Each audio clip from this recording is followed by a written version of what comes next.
All right, well, besides the Masters, the world's also going to witness one of the greatest sporting events of all time.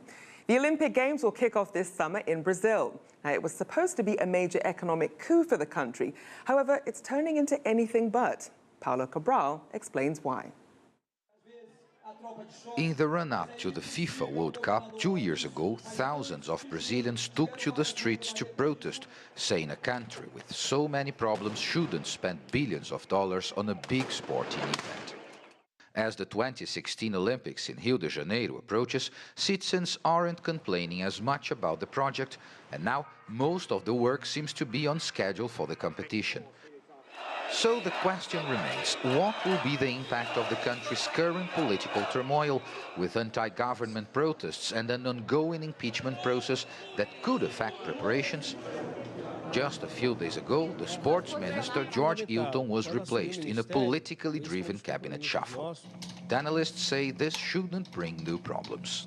I don't think that nowadays that departure of the current Minister of Sport will have some impact, because the constructions, they are already in place, the organization is in place. We have 4 months to the Olympics, so we could have other impacts. There is, for example, some money that needs to be released for the completion of the Rio de Janeiro International Airport.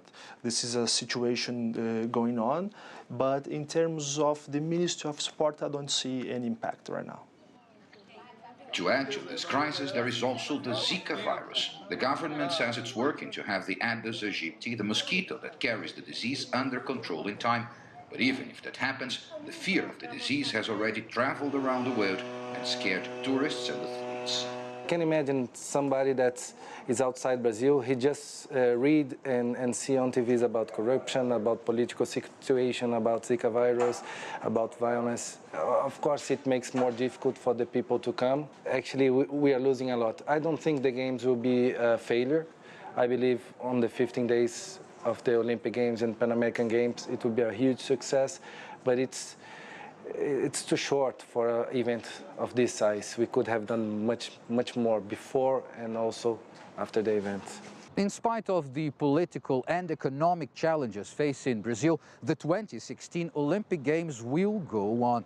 But many in the country believe Brazil may be missing an opportunity to project a better image at the time of great exposure to the world. Paulo Cabral, CCTV, São Paulo.